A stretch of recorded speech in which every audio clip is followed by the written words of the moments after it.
शून्यवादी पाश्चात्य देशतारिणे जय श्री कृष्ण चैतन्य प्रभु नित्यानंदा श्री अद्वैता गदाधर श्रीवासादि गौर भक्त वृंद जय श्री कृष्ण चैतन्य प्रभु नित्यानंदा श्री अद्वैता गदाधर श्रीवासादि गौर भक्त वृंद जय श्री कृष्ण चैतन्य प्रभु नित्यानंद श्री अद्वैता गदाधर श्रीवासादि गौर भक्त वृंद हरे कृष्णा कृष्ण कृष्ण हरे हरे हरे राम राम राम हरे हरे हरे कृष्णा कृष्ण कृष्ण हरे हरे हरे राम राम राम हरे हरे हरे कृष्णा कृष्ण कृष्ण हरे हरे हरे राम राम राम हरे हरे जय राधा माधव कुंज बिहारी जय राधा माधव कुंज बिहारी गोपी जना वल्लभा गिरिवरधारी जय गोपी जना वल्लभा गिरिवरधारी यशोदानंदन ब्रज जन रंजन यशोदानंदन ब्रज जन रंजन यमुना तीरावनचारी यमुना तीरावनचारी जय राधा माधव कुंज बिहारी जय राधा माधव कुंज बिहारी हरे Krishna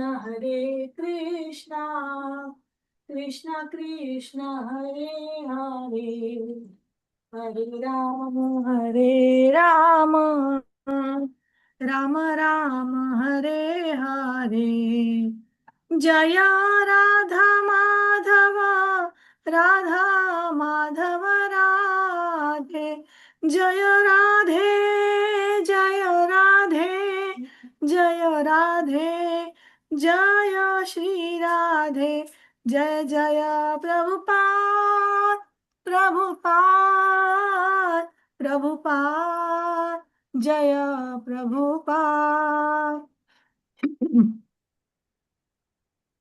This is the month of Kartik, month of Srimati Radharani Urjeshwari. So we are doing Radhikashtakam today by Srila Krishnadas Kaviraj Goswami. कुङ्कुमाक्ता काञ्चनाब्ज गर्वहारी गौरभापितनाञ्चिताब्जगन्ध कीर्तिनिन्दिसौरभा बल्लवेश सूनु सर्वा वाञ्छितार्थ साधिका मह्यमात्म पादपद्म दास्य दास्तु राधिका कौरविन्द कान्तिनिन्दी चित्रपट शातिका कृष्णमत्त भृङ्गकेली फुल्लपुष्पवाटिका कृष्ण नित्य संगमार्थ पद्मबन्धु राधिका मह्यमात्म पादपद्म दास्य दास्तु राधिका सौकुमार्य सृष्टपल्लवालिकीर्ति निग्रहाः चन्द्रचन्दनोत्पलेन्दु सेव्यशीत विग्रहा स्वाभिमर्शबल्लवीश कामतापवादिता मह्यमात्म पादपद्म दास्य दास्तु राधिका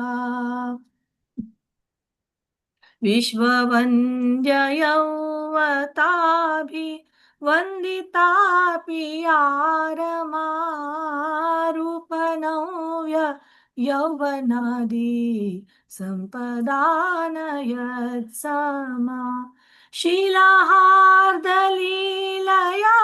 च सायतोऽस्ति नाधिका मह्यमात्म पादपद्म दास्य दास्तु राधिका रासलास्य गीतनर्म सत्कलाली पंडिता प्रेमरम्य रूपवेश सद्गुणाली मंडिता विश्वनव्यगोपयोषिदालितोऽपि याधिका मह्यमात्म पादपद्म दास्य दास्तु राधिका नित्यनव्यरूपकेलि कृष्ण भाव संपदा कृष्ण राग बंध गोप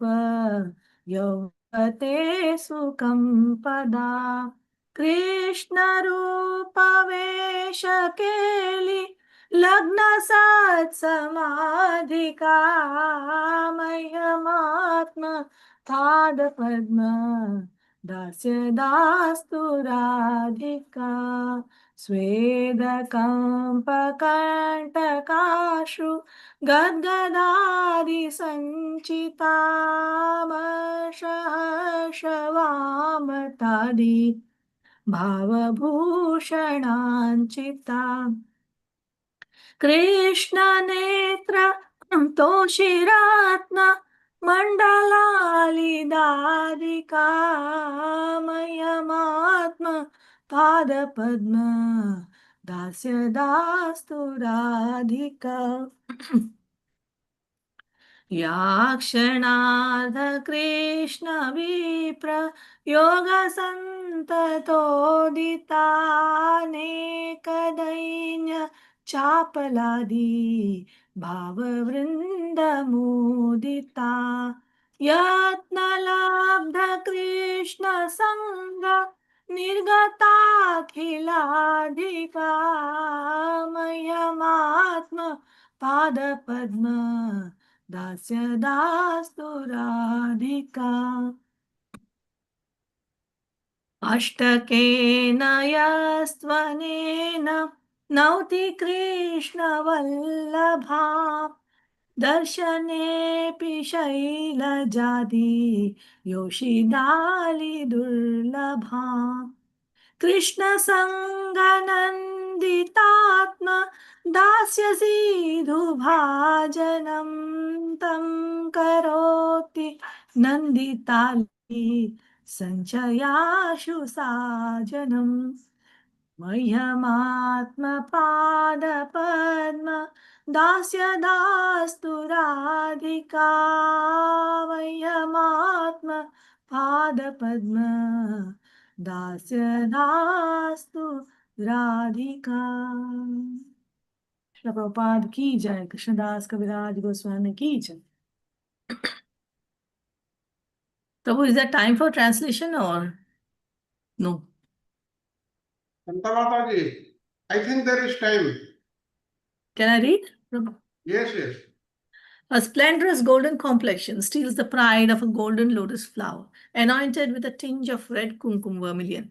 Her sweet fragrance mocks the fame of the aroma of a lotus flower, sprinkled with saffron powder.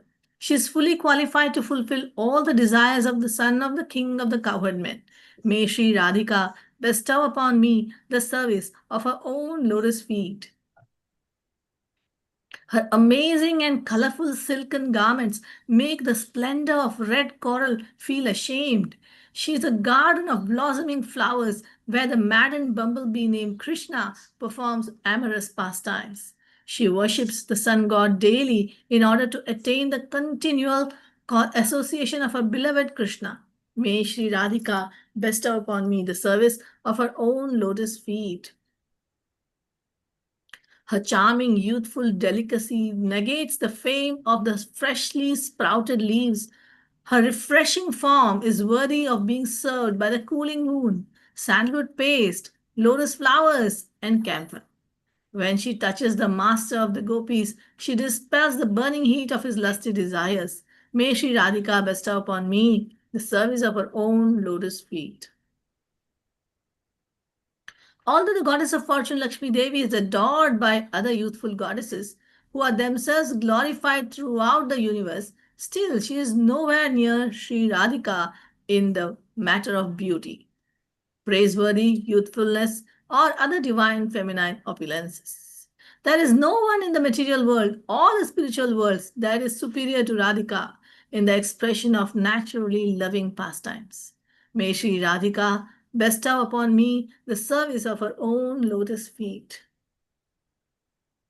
She is very learned in many transcendental arts, such as performing in the rasa dance, singing, and joking. She is decorated with many divine qualities, such as loving nature, exquisite beauty, and wonderful garments and ornaments. Even among the cowherd dancers of Braja, who are praised by the entire universe, she is the best in every way. May Sri Radhika bestow upon me the service of her own lotus feet.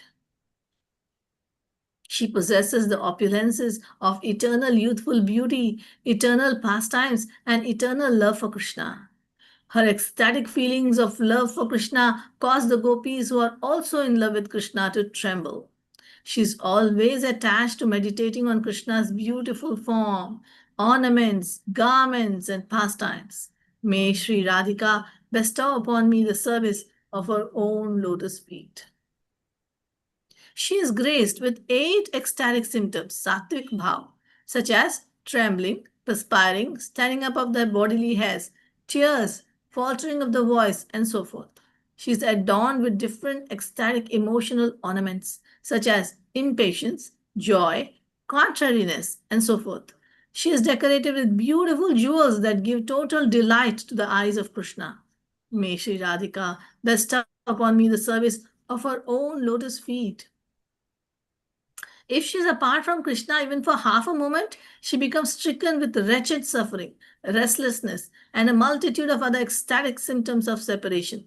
When she regains the association of Krishna after some effort, then all of her anguish immediately vanishes. May Sri Radhika bestow upon me the service of her own lotus feet.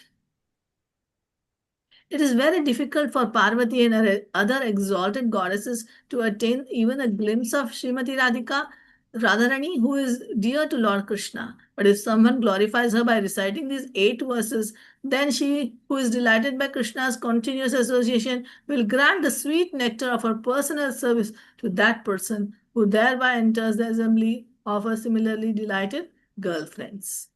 Hare Krishna. Srila Krishnadas Kaviraj Goswami ki jai. Srila Prabhupada ki jai. Thank you, Mataji. Thank you so much. That was Thank you. simply nectarian. Dandat pranam to you. Thank you, Mataji. Hare Krishna. Please accept my humble obeisances. All glories to Srila Prabhupada. So before the recap of the last class, let us do the prayers. Hare Krishna. Om Ajnantimirandhasya Jnananjana Chakshurunmilitam Yena Tasmai Shri Gurave Namah श्रीचैतन्यमनोभीष्टं स्थापितं येन भूतले स्वयं रूप कदा मह्यं ददाति स्वपदान्तिकं वन्देऽहं श्रीगुरु श्रीयुतपदकमलं श्रीगुरुन् वैष्णवांश्च श्रीरूपं साग्रजातां सहगणा रघुनाथन्वितं तं सजीवम् साधवैतं सावधूतं परिजनसहितं कृष्णचैतन्यदेवं श्रीराधा कृष्णपादान् सगणा ललिता श्रीविशाखा वितंश्च हे कृष्णकरुणा सिन्धु दीनबन्धु जगत्पते गोपेश गोपिकान्त राधाकान्त नमोऽस्तुते तप्तकाञ्चन गौराङ्गी राधे वृन्दावनेश्वरी वृषभानुसुते देवी प्रणमामि हरिप्रिये वाञ्छकल्पतरुभ्यश्च कृपा सिन्धुभ्येव च पतितानां पावनेभ्यो वैष्णवेभ्यो नमो नमः जय श्रीकृष्ण चैतन्य प्रभु नित्यानन्द श्री अद्वैत गदाधर श्रीवासादि गौरभक्तवृन्द हरे Krishna Krishna Krishna Hare Hare Hare Ram Ram Ram Hare Hare Praise to Shri Chaitanya Mahaprabhu. Namo महावदन्याय Krishna प्रेम पदायते कृष्णाय कृष्ण चैतन्य नामिने गौरतुषे नमः. O most magnificent incarnation, you are Krishna himself appearing as Shri Krishna Chaitanya Mahaprabhu.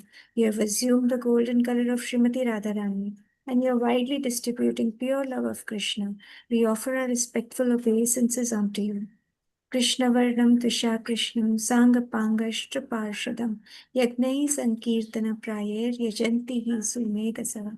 In the age of Kali, intelligent persons perform congregational chanting to worship the incarnation of Godhead who constantly sings the names of Krishna. Although his complexion is not blackish, he is Krishna himself. He is accompanied by his associates, servants, weapons, and confidential companions. Prayers to the six Goswamis of Vrindavan. नानाशास्त्रविचारनैकनिपुणौ षडधर्मसंस्थापकौ लोकानामहितकारिणौ त्रिभुवने मान्यौ शरण्याकरौ राधाकृष्णपदारविन्दभजना नन्देन मत्तालिकौ वन्दे रूपसनातनौ रघुयुगौ श्रीजीवगोपालकौ.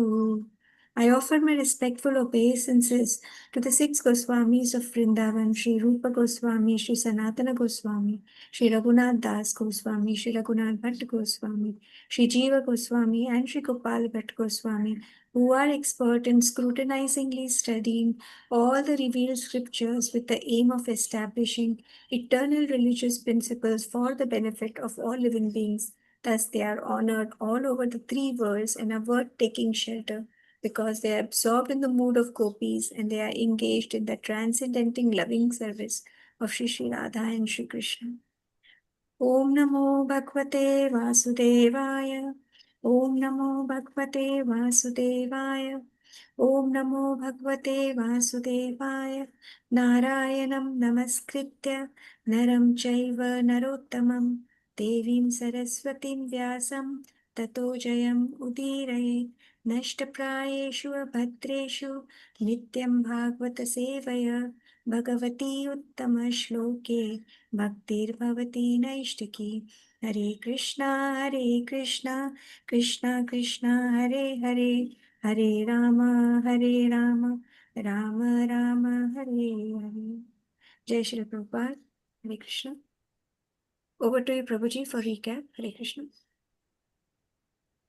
Hare Krishna Bhakti. Thank you. A wonderful Kirtan and wonderful shloka, praise to Shri Shri Radharani from Archana Mataji. Am I audible, Mataji and Prabhuji? Voice is not very clear. Okay. Voice is not clear, Prabhuji. Hare Krishna. Is it any better? Little more louder, Prabhuji. Little louder. Okay. I will fix. Hare Krishna. Hare Krishna. Okay.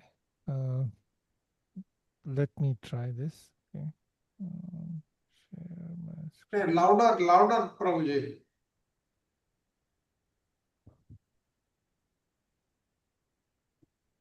Hare Krishna. Okay. I will have to speak really low. Let's see. Okay. You- So, Hare Krishna, dear all. So, yesterday, Sharad Prabhu conducted lesson 125, which is chapter 85. Lord Krishna imparts divine knowledge to his father Vasudeva. Okay? So, this is a conversation between Vasudev ji and Lord Krishna himself, wherein Lord Krishna, Vasudev ji, he is asking several questions. After this is also after the fact that, or as a part of the chapter where Krishna he brings the six sons of Vasudeva and Devaki and his elder six brother. So there was a pastime or story which was mentioned yesterday on what Mother Devaki asked, and also Prabhuji walked us through the details as to why did she ask that, what was the rationale for that, the philosophical and the Leela, both insights. Prabhuji walked us through very nicely. So we'll try to revise some of those, and let's see how it goes through. Um, Firstly, the whole passage it highlights clearly the importance of devotion, and there is a wonderful phrase here, prism of devotion. That means if we do not anoint our eyes or use our eyes or have the vision of devotion or perform devotional service, then we will never be able to understand what is the importance of this devotional service, and we'll be stuck in the material world, right? So I like this phrase that we must be anointing our eyes through, and I think Srila Prabhupada also mentions this several times. Only when we anoint our eyes with this, put this lens of devotion, then things are in, we can understand things in true, clear, and honest perspective. Otherwise, we'll always be stuck over here, right? Now, let's go through the themes for this chapter, which was given by Vishwanath Chakravarti Thakur. There are 6 themes here, and that is what Prabhuji covered in details. We will only go through the highlights, right? The first theme here is divine identity and authority. Okay, so here it is clearly highlighted how the Lord is independent of this material creation. He is beyond, and yet he is transcendental, right? So Krishna is not only the creator but also the sustainer, and he transcends the limitation of material existence. Okay, so my question to you all is not related to this, but again my favorite topic. But is there any verse in Bhagavad Gita which you can think of and which mentions this? Anyone? I know Raksha Mataji had done the Bhakti Shastri, and she was always on top of this. Okay, while you think of that, as you think of this, and then we'll come back to this. The second one is interdependence of the energies.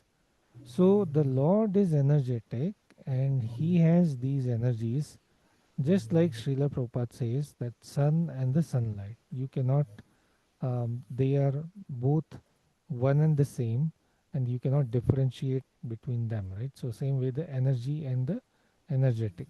So this whole dialogue, it mentions about 2 important energies, right? What are those? Can someone read through here? Yeah, And how are they Prabhuji, connected? Yes. Hare Krishna Prabhuji. Yes. So let me go back to the, I think you are looking for that Bhagavad Gita. Aham sarvas mata sarvam pravartite yati matva bhajante mam udama bhajan. So I am, for everything coming, like spiritual and material world comes from me. Yes. Right, that's one sloka I remember. Another thing, Chatushloki Bhagavad, Krishna says, before creation I existed, during creation I am there, after creation I exist only. Right, that's what he talks about. So lot of things are there which shows that Krishna is not part of the creation, and he doesn't go through material transformation, but he is away from them, right? So I can think of that. So Both also are very correct. One I found was this one, 4.9. Janma Jalma karma Karmacha Me Divyam. Okay. evam yogi So bhuta. one who understand my Yeah, that this also this also work. So going back to your the second question. Yes. Both you found are also wonderful. I like them. Yeah. Yes, thank you. Yeah. So going to the second question, your what was your second question? I lost Yeah, it. what are the two energies and what is the Okay, yeah, interconnection? this is the external energy, internal energy. These are two energies of the Lord.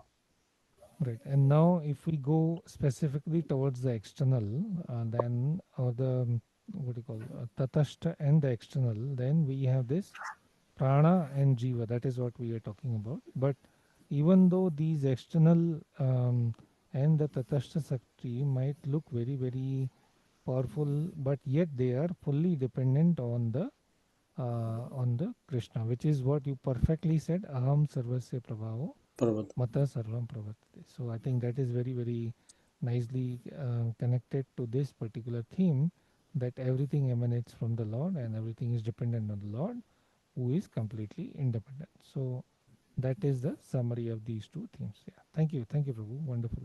Hare So continuing, then the nature of reality. So what is it saying here? That although this material world this material world is continuously changing, but the divine world is immutable and eternal. And also Prabhuji expanded that on that yesterday very nicely, that how in the spiritual world everything, like the difference between the spiritual and material world, right? That's like the material world, there is sunlight and all, but in the spiritual world everything is the emanation of the Lord. And also one more thing Prabhupada adds is there is no electricity in this spiritual world, right? And that is only in the material world we have to derive that and use that. But spiritual world, everything is Krishna's own direct energy or the Yogamaya potency. I think I did put a shloka for this also. Let me see. Yeah, no, sorry, I did not get a shloka for this, but I think that's in chapter 13. We have several shlokas which highlight the difference between spiritual and material world, right? And then the role of devotion, right? So what is the importance or essential role of devotion here? How does it help? Would someone like to read this? Harsha Mataji. Hare Krishna, Prabhuji. Yes, Mataji. The role of devotion is that it gives awareness, and we can feel these divine presence in every field of activities, Correct. everyday Correct. life. Correct. So when we make the thank you, Mataji, very correctly said.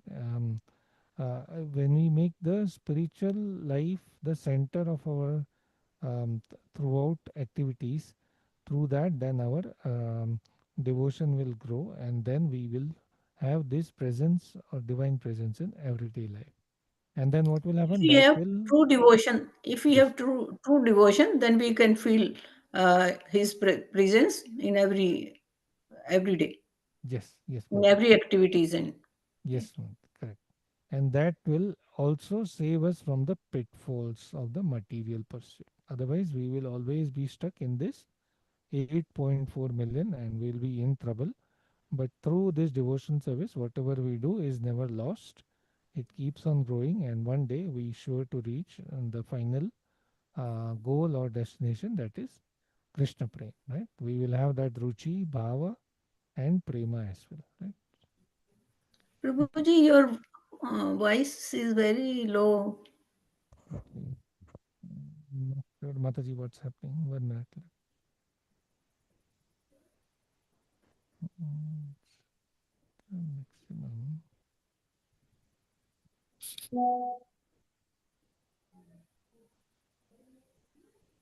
आपका थोड़ा volume change कर दीजिए, बढ़ा दीजिए और क्या.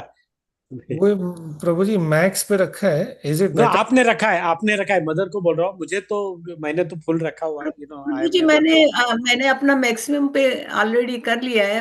Even I okay. Facing it problem. Okay. We have to let's see. manage now. Yeah. Is it better now? I'm Yeah, I think trying. Yes, yes, yes, yes. yes, yes. Okay. It is better. So I It is think the better. headset is the problem. Interesting. I got the headset to fix that problem, but we. Now the Okay. sound is very I clear. will try. Now, okay. So Thank you, now the Prabhu. next is unity of existence, right? So this is again interesting here. Like what is the what is the what is the importance of being united, and also that there is one Krishna or one Paramatma or one God who is singular and who is amongst all of us. So that is the concept, that there is one Paramatma who is divine, and his essence or his energy that permeates across multiplicity or every one of us. And that also Prabhuji explained very nicely, that there can be so many misconception that, oh, there is many Paramatma, you are God, I am God. No, there is only one Paramatma who is expansion of the the main, which is supreme personality of Godhead, which is Lord Krishna here. So that is also, we establish that fact, or that is one of the theme over here. And then the next theme here is interesting: transcendence and eminence, right? Again, what is it highlighting? Eminence meaning is he is sarva vyapi and everywhere, and transcendence means he is beyond or divya, right? So he's like param divya, and also he is sarva vyapi. Again, there were some verses I collected to share this. What does that mean? So that's what he says. Mamaya Vamcho Jiva Loke Jiva Bhutasnatna. No, not this one. Sorry. This one. Yeah, here 9.4 and 9.5. So by me in my unmanifested form means he is beyond this material creation. The whole universe is created, and everyone is in me, but I am not in them. So that's one aspect. And then everything that is created does not rest in me. Behold my mystic opulence. Although I am the maintainer of all the living entities, and although I am everywhere, I am not a part of this cosmic manifestation, for I am the very source of this creation. So that means here, both verses, Lord is saying that I am the source of the creation. Everything is within me. I am the controller, but I am not controlled. So he is transcendence and eminence. That is the theme over here. And Prabhuji also explained nicely. And from the here the summary also, Charu Prabhuji nicely put together, that both the impersonal Brahman and all his expansion, Super Soul, they are the dual nature of his divinity. They are transcendent and both eminent, means Sarvavyapi and Divya, right? So these are the qualities of our Lord. He is wonderful. These are just one of the few qualities, which is what is explained in chapter 10 of Bhagavad Gita, how Lord Krishna tells to Arjun, right? Okay, then the review questions of these themes. What are the practical steps can the individual take to deepen their understanding of Krishna's nature and engage in true devotion? So here again, Prabhuji summarized very nicely. We continue with our regular practices, which Prabhupada has given us a wonderful program. Attend the Mangal Arati, do the chanting regularly, the Hare Krishna chanting, and eat only prasadam. What will happen with that? It will nurture our soul, and it will also, we also need to, in addition, so that we are able to continue with this momentum, we should seek out for the spiritual association, right? So these are the powerful places where we will elevate our spiritual energy, and with the mentorship from the wise and knowledgeable guides, means our senior devotees, like this in this forum, we get so much wonderful guidance from so much, this PPTs through Charu Prabhu and also Sarat Prabhu. You give us so much wonderful from all the different scriptures. Like that was amazing. The thoughts you gave, that were inspiring. Like, okay, so simple things we can do in Kartik month, and so much we can get return. So that is the very foundation. And then through that, we should also continue to have the compassion and humility that will get us near to Krishna. And finally, wonderful point Prabhuji has put here. Let's not lose this opportunity and embrace these practices today so that we can transform our spiritual life. So these are the practical steps I just summarized. But if anybody want to add any more for there's no question here. It's just, I think, a thoughtful discussion. So if I missed anything or anybody wants to add on this, please think through. Yeah, Prabhuji, you gave how to connect with the Lord. That is the basic thing. Yes. Understanding he is all pervading, he is beyond that, he's not a part of that, he is eternity, all those things. Once you understand, now to that almighty God, how can we connect? Because he is a father, right? So we saw that we don't do any other thing, and this is where the process is given, right? Chanting his name, devotee association, as you have said, selfless service. Charu Prabhuji, Sharad Prabhuji mentioned very nicely. There's no expectation, right, to service, Correct. because he is the Lord, and we are his eternal servant.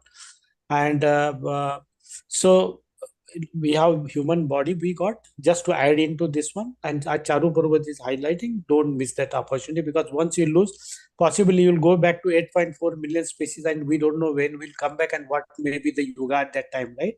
So take that opportunity which has come there, and use it. That's what I can see that highlight. Yes, yes, Prabhu. And this Kartik month is a Yes. special, what they call sale, right? So yeah, So don't special miss that. discounted sale. Yeah. This is this special like discount sale. Just Buy offer. one, get many. Buy one, get many. That one. Yes. Just offer a ghee lamp, sing the prayer with the heart, and done. Something will come for sure. Although as devotee, we should not be thinking of the return, but that is still material mind there. We still sadhaka practicing. So the discount offer works a lot. So now that's there.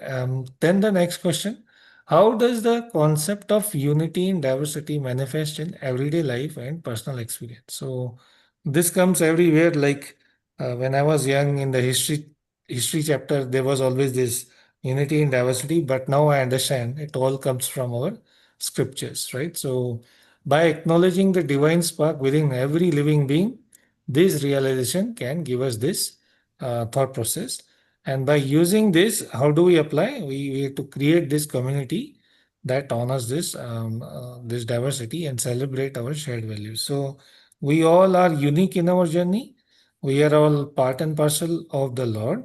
So the unique thing, like Krishna says, is He is the thread which strung all the moti, all the pearls. So He is the central support for us, and we have to acknowledge that is our unity in our diversity, and that's all will make us progress, right? And then in what ways can the insight from the dialogue between Krishna and Vasudeva be applied to contemporary challenges in the spiritual and material existence? So like these are quick highlights over here. Let's make our spiritual practice the central part of our daily routine. We covered that. And then we own our journey. Now, when I joined our firm, our company, every company says that you own your career, right? So, same way, our spiritual career is owned by us. There is a lot of opportunity Krishna gives. There is so much wonderful sessions, PPTs, everything is available. It is up to us and take charge of it, and like do the right thing, right? And how can we do that? We must prioritize compassion and empathy in our interaction. So many people we meet, there are so many times we get angry, necessary, rightly, unrightly, and all that. So we have to look that with as Prabhuji said, the prism or the lens of devotion, that whatever happening to me is because of my karma. Profit, gain, loss is all the karma reaction I'm getting. Let it pass through. I just want to focus on chanting and prioritize chanting and quality chanting and the Bhakta association. Okay, so moving on. Then the next seven themes again by Vishwanath Chakravarti Thakur. This is from the section where Lord Krishna retrieves his mother's, which is Devaki's dead son, right? So again, this particular passage, it highlights the divine incarnation and purpose. Like why does the Krishna takes the incarnation and what is the purpose? So can someone share what is the purpose of divine incarnation of Krishna? It's out there, and then we have a shloka as well. प्रभु जी गीता में इसके लिए श्लोक आता है ना, यदा यदा Yes, धर्मस्य correct. Perfect. Yes. ग्लानिर्भवति Bharat Correct. That's what I also found. I think that's over there. That is the one I spotted. Yeah, yada yada dharmasya. Exactly. So he's there whenever there is decline in religious principles and rise of adharma, then Lord Krishna incarnates as Avatara. But don't wait for that time. We are in the golden period. Let's leverage that time. Krishna is already here as Srimad Bhagavatam amongst us. So let's be fully attentive and take the blessings and the mercy. And then the nature of devotion. So is devotion only for the people who are like higher class, like Brahman or like rich? That is the question. Bhakti is the only path that is available to all classes. Correct. Correct, Mataji. So it's not limited only to particular sect or class. And then we also have shloka for that. That Lord says that here it is, he says, wonderful shloka we have. Patram pushpam phalam toyam yume bhakta prayachati tad aham bhaktya uparatam asnani priyatma. If one offers me love and with love and devotion, leaf, flower, fruit, I will accept. He does not say that only a particular class, particular gender, a particular spiritual, must. He says if one means everyone can do that. So bhakti is open to all. And also here there is wonderful sloka 932 where he clearly says that even if someone is of lower birth, woman, Vaishya, Shudra, they can also attain the supreme destination. Condition is those who take shelter of me. So those who take shelter of the Lord, even of lower birth or any status, any stature that they can arise. So that is the nature of devotion. Even the Prabhuji, demonic persons also may receive. Oh yes, Yes. Mataji. And do we have examples? We're gonna go through that one more in this chapter, but yeah, that's actually the next segue. Bali Maharaj, we saying. Bali Yeah. Maharaj. Yes, so he is born in the actually demoniac, and then there is Vritasur in the Bhagavatam, right? So Vritasur also is a demon, but so wonderful he has knowledge. So that is the. So then next theme here, mystical reality and divine potency. So this theme means here what is saying that the Lord or divine is accessible to everyone. He goes to Sutal Lok and he becomes the bodyguard or personal bodyguard of Bali Maharaj. So even in the Sutal Lok, Patal Lok, anywhere, everywhere, divine is available and accessible. We just have to take time to remember and offer our service. Then next is the role of grace and benediction. Right? So what is the role of this grace and benediction? Can someone read through? How does it help us? Anyone want to volunteer? God is, we can receive God, your divine grace and benediction if we totally surrender to God. Correct, man. Yes. So that's correct. Devotion, if we have, then we can attain this Yes. So through the yes, ma'am. loving relationship with the divine. Absolutely, ma'am. Thank you. Thank you. Yeah, that's correct. So this liberation is attained not through mere renunciation, like only tyaga or something, but we need, as Mataji you rightly said, loving and a committed relationship with the divine. Okay, and then continuing transcendence and identity. I think we covered that, right? That Lord can do anything, and Prabhuji also mentioned that yesterday that nothing is impossible for the Lord. He can do anything. He can also bring back the dead alive. Usually that's not what we ask, but here in Mother Devki wanted that to happen. One, to prove the supremacy of the Lord, and two, because that was a maternal affection for the 6 kids she lost. Continuing with the themes, divine compassion and accessibility. So here again, the Lord is committed to be accessible to all beings, regardless of the current state. We just read through that irrespective of what state we are in, Lord is available to us. So this is the compassion or daya bhav of the Lord. Right? and then scriptural authority and personal experience. So that is again, like, we should always go through this threefold check of Guru, Sadhu, Shastra. So this, as we read every day, that Krishna, when he disappeared from this world, he is now available to us as Srimad Bhagavatam. So he is always with us in the book form, in Bhagavad form, he is guiding. We just need to take the opportunity and connect with them. Okay. So finally, these narratives, they walk us through divine mercy, grace, potential for spiritual elevation that is available to everyone, irrespective of their material identity or past actions. Okay, final three questions. What specific qualities or action lead to decline of dharma and rise of adharma in the context of this narrative? So I think we covered that. There is greed, pride, violence, and then disregard of ethical principle. And then, as Mataji rightly said, then whenever there is such decline, then the Lord incarnates himself. And the shloka here we have is Yada Yada Hi Dharmasya, right? So wonderful shloka. How does the concept of divine mercy manifest in lives of devotees today? That also we went through. We have to continue reading, performing our sadhana, and associate with devotees.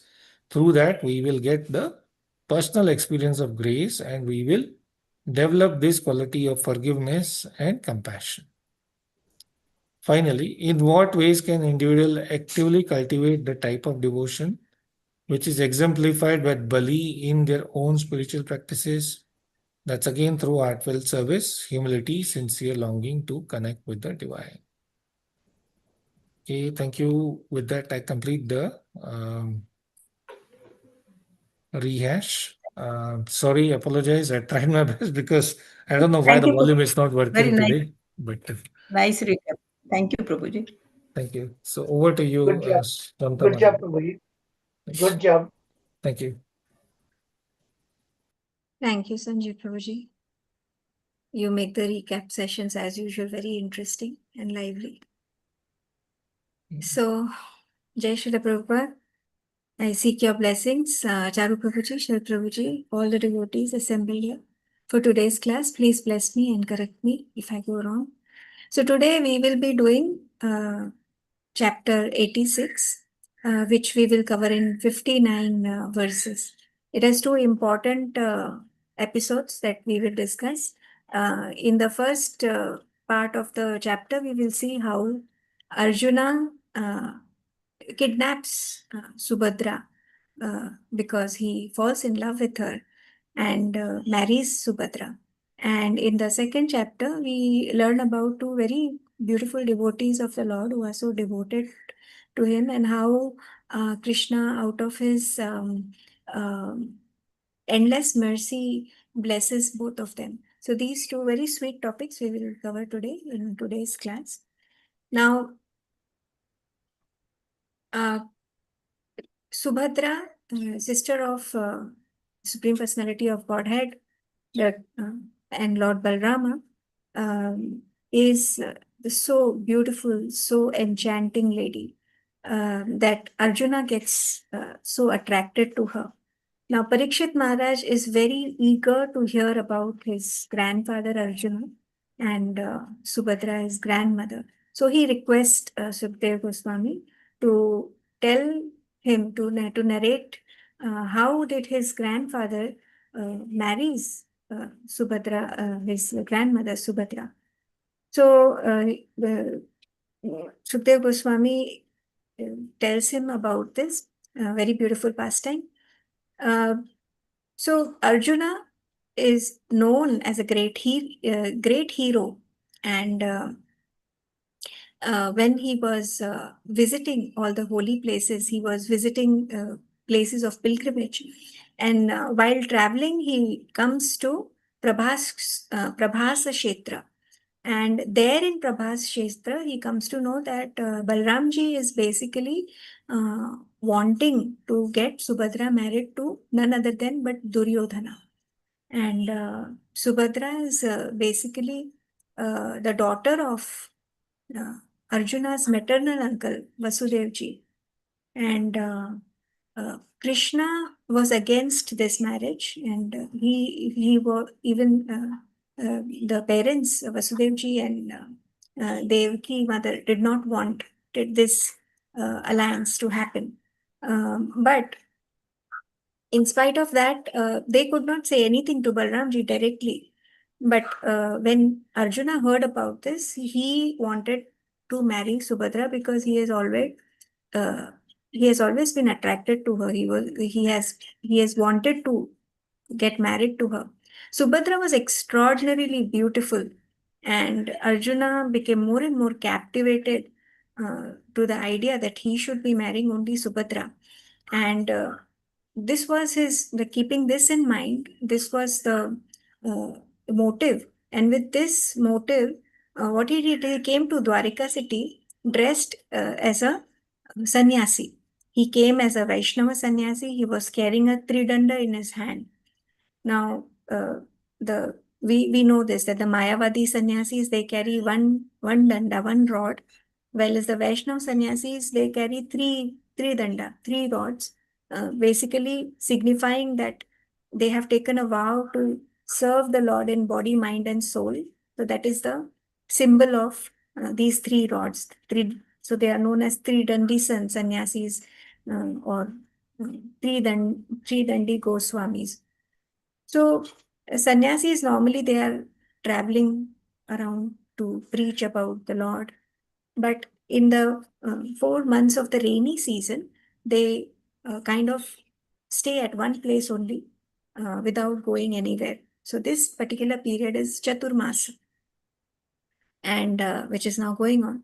So Chaturmasa, uh, a sannyasi stays at one place, and the people around that place, they actually take advantage of his presence to gain knowledge from the sannyasi and seek his blessings.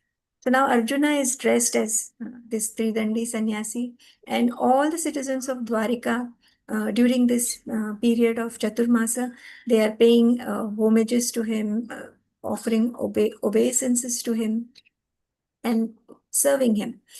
So now the people are not aware that it is Arjuna, the Kshatriya, in this form of sannyasi, and they are offering worship to him, they are offering respects to him. Balramji also comes to know about this particular sannyasi that people are talking of, and Balramji invites this sannyasi, without knowing that it is Arjuna, to his house for lunch. And very respectfully, he receives Arjuna. He offers him sumptuous food, and washes his feet. And as the Yadu dynasty always have a lot of high regard for Brahmanas and sannyasis, so Balramji was very eagerly serving Arjuna, thinking that he is a sannyasi. And Arjuna, while eating his food, was simply observing Subhadra, who was around and who was so beautiful that he could not take away his eyes from Subhadra. She was looking so enchanting. Arjuna, the moment he saw Subhadra, his eyes are shining, and with very brightened eyes, he is looking at her, and so his resolve becomes further stronger that he wants to marry Subhadra. And he becomes restless with this particular desire of marrying Subhadra. So now Arjuna himself is very good-looking man. He has a very beautiful looking face and a bodily structure. That Subhadra also got automatically attracted to Arjuna, and Subhadra kept Arjuna in his mind. Like a simple girl, she would think that, I would want to get married to Arjuna. So basically, this was a divine will that they got attracted to each other. And Arjuna was so Subhadra also mentally dedicated herself to Arjuna, and Arjuna also resolved that by hook or by crook, I have to get married to Subhadra. So he was so obsessed by the thought of getting married to Subhadra that all the time he was thinking of ways, he was planning of means, how should I, get Subhadra as my wife? And he became so restless that he didn't have peace of mind even for a moment. So he was only waiting for an opportunity that, he would get, he should get one opportunity that he should, he, in that one opportunity, when he would be able to abduct her. And finally, he got this one opportunity. One day, Subhadra came to a temple, to outside her palace, and Arjuna did not waste this particular opportunity. What he did is he stepped on the chariot of Subhadra, and preparing himself for a fight, he actually uh, took Subhadra away in front of everyone. And this was with the permission of Subhadra's parents, that is Vasudevji and Mother Devki. And the soldiers were preparing for a fight, and meanwhile he just came, sat on the chariot, took her away in the chariot. While Subhadra was being taken away, everybody was watching, and people, the relatives, the members who were around, they began to cry because he was taking. Nobody knew it was Arjuna. So it is mentioned in Krishna book that how Arjuna came like a lion, like how a lion comes to take his prey, and he just takes his share and he goes away. Right? Lion is a very majestic animal. He comes with all his power, uh, royal like entrance, and he will take his prey and then he's go away. So Arjuna is compared to that. Prabhupada is mentioned in the book Krishna. So now Duryodhan was Balramji's choice for Subhadra, and Arjuna got attracted to Subhadra, and Arjuna actually kidnapped Subhadra. So this highlights the thematic point, the first point, that is destiny and divine will. So this theme demonstrates that human actions may appear autonomous, they are often directed by a greater cosmic design. We think man proposes, God disposes. We think something, something is something high, something that is designed, that is already there, happens. So this particular action of Arjuna kidnapping Subhadra was endorsed by Krishna himself, and it had permissions of Vasudevji and Mother Devki. This signifies that it was a divine sanction, and it was it was to reinforce dharma. What if Subhadra would have got married to Duryodhana? So Krishna had other decision. Krishna had other desire. So this narrative powerfully illustrates the interplay of destiny and divine will. Arjuna's fervent desire to marry Subhadra highlights the inevitability of certain relationships that seem orchestrated by a higher power, instilling profound aspect of the forces of fate within the audience. So what marriage is basically, they say it is destined and it is orchestrated by a higher power. So no matter how much you plan, but you are you're destined to be with a certain person or get married to a certain person, that happens. So here, even Subhadra's and Arjuna's getting together was basically destiny and orchestrated by Krishna himself. Then we see the other important point, that is love and desire.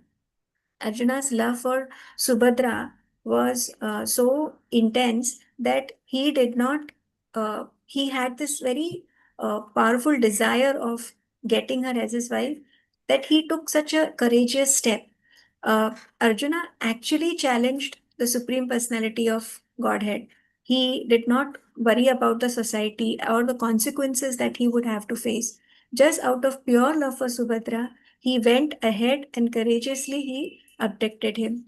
So this illustrates how much emotions can inspire courageous actions. Emotions are like how strong. That's why they say that you should be our service to Lord should not be just mechanical. It should have emotions. The more heartfelt emotions we have with which we serve the Lord, that much more deeper connection we establish. So here Arjuna had like constantly thinking of Subhadra, and his desire became stronger and stronger. And because his desire became so stronger that he finally took this bold step of abducting her. This emphasizes that love transcends societal boundaries, illustrating the deep yearning and moral fortitude behind Arjuna's endeavors. It was his unwavering love for Subhadra that he didn't even bother about the society, and the moral fortitude. Fortitude is basically the patience and the strength of a person who is suffering. So Arjuna was basically suffering from being away from Subhadra. So that made him uh, take this bold step. Arjuna's passionate love for Subhadra is an essential pillar of this narrative. His unwavering pursuit, even against formidable odds. What were the odds? He was going against the lordships, but his love was very pure. Then courage and valor. So we see his exceptional bravery and his willings to go against the societal norm. Arjuna's actions underscore that fortitude is the vital ingredient for achieving one's aspiration. One should have that strength and the one pointed focus that, this is what I want. And then one goes that extra mile or goes to that, takes that step that nobody has actually imagined out of sheer love and the the intensity with which you want that particular desired person and or the object. Arjuna's audacious act of kidnapping Subhadra stands as a testament of his extraordinary courage and valor. Arjuna was already a extraordinary warrior, so he had a lot of courage, but who had thought that he would go against Balramji? But he did. He embodies the archetypal hero facing challenges head on in the name of love, which fosters the sense of admiration and reverence within the audience. This has been like time and evergreen. We have always cherished movies and the stories of heroes who go to any length to get their heroines, so which has always been admired. So here in this case, we can actually witness that. So now Balramji comes to know that this sannyasi was no other than Arjuna himself, and he had become a sannyasi with the plan that he was waiting for an opportunity to kidnap, to take away Subhadra. So Balramji became very angry. Now it is mentioned how was his anger? Just like the waves of the ocean get agitated on a full moon day, Balramji became so furious, so angry. Now, Krishna, we know that he was in favor of the marriage of Arjuna and Subhadra. And basically, he was the instrumental in getting Subhadra and Arjuna together. He was fueling this desire of Arjuna. And that's all.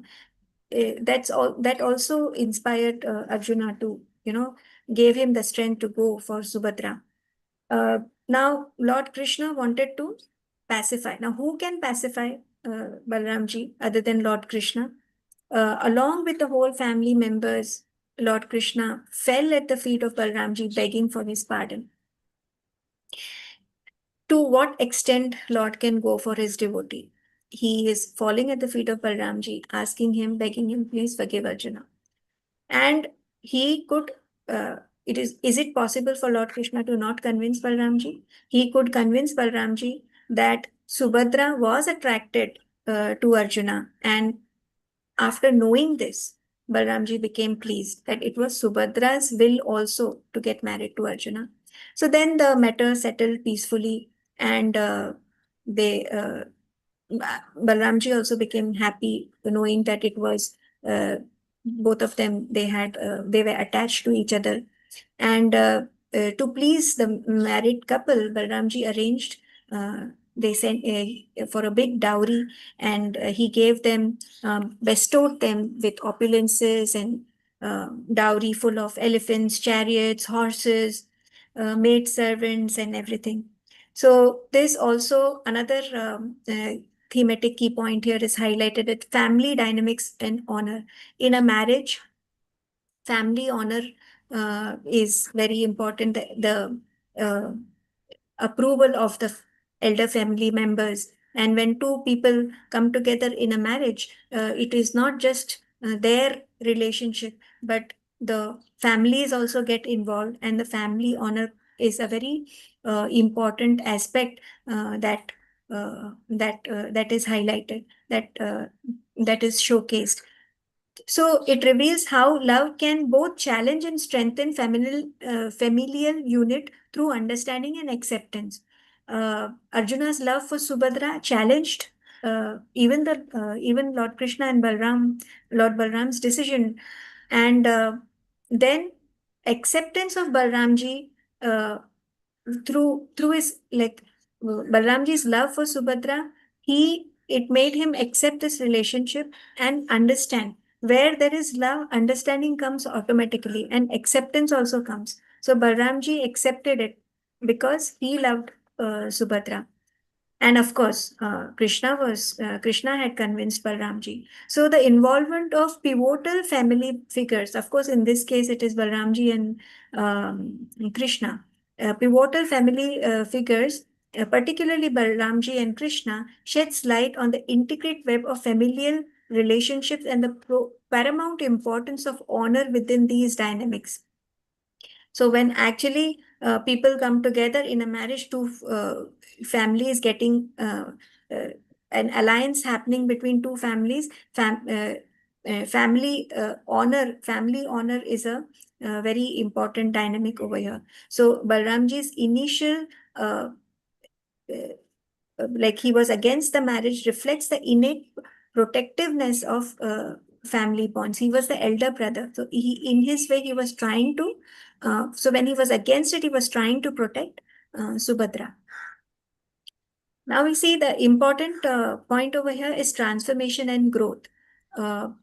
Arjuna's love for Subhadra was so deep that he actually, you know, went to, without thinking of the consequences, he went to get her and actually abducted her. So in this, whatever endeavors he put in, that transformed him, that developed him as a person.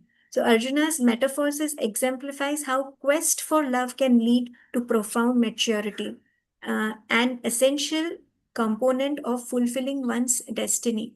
One may reach to a particular milestone in his life, or one may achieve the ambition or the objective of life when you have, as Prabhuji says, the burning desire to get it. So only when that is there, one can change one destiny. So Arjuna's evolution from a disguised ascetic to a daring warrior. So first in love, he became a sannyasi. He changed him, he transformed himself as a sannyasi. And then when he got the opportunity, he, from the guise of sannyasi, he again became a daring warrior just to gain Subhadra. So his journey fosters profound growth, shaping both his character and his comprehension of love. So we can see how his character is changing from time to time, just to focus or just to obtain his wife, his love. Then the last point is sacredness. Marriage is basically a very sacred relationship that has got divine blessings. So here it is mentioned that it transcends mere societal contracts to becoming a sacred alliance that carries deep significance and inherent responsibility. It has a lot of significance, and it carries an inherent responsibility. So the narrative highlights the sanctity of marriage. It's a very pure relationship, portraying it as a divine union blessed by the cosmos. It has got the blessings of the divine. So the gifts that Balramji gives, it shows it further gives value to this particular marital bond. So this was the very sweet pastime of Arjuna and Subhadra, and how he falls for him and very bravely he goes and gets him, and how Lord Krishna supports this marriage. So the three important questions over here: what specific divine influence led Arjuna to pursue Subhadra so fervently? So Arjuna's intense pursuit of Subhadra can be attributed to a potent blend of destiny and divine intervention from Krishna. Krishna wanted this union to happen, and they were destined to be husband and wife. Krishna not only fueled Arjuna's passion, but also played an instrumental role in orchestrating their fates to align. Krishna orchestrates each and every Jivatma's fate. This divine influence suggests that their union was not merely coincidental but preordained. They were it there they it was not mere coincidence that they met each other and they fell in each other, but it was the destiny, it was the divine order. Their union was a sacred alliance, adding to the depth of mythological narrative and highlighting its cultural significance. So it was the divine will that they were destined to be together. Then, how did Balramji's, who was angry initially, how did he transform himself to accept their marriage?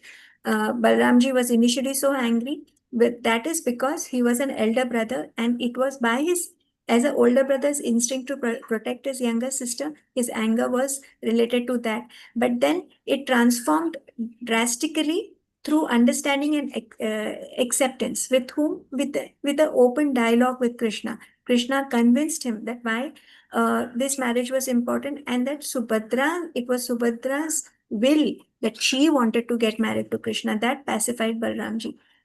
So Krishna's intervention, along with the acknowledgement of Arjuna's noble intentions, he also convinced Balramji of Arjuna's noble intentions, that he had none other intention other than his love for Krishna. So that played a pivotal role in facilitating this change in Balramji.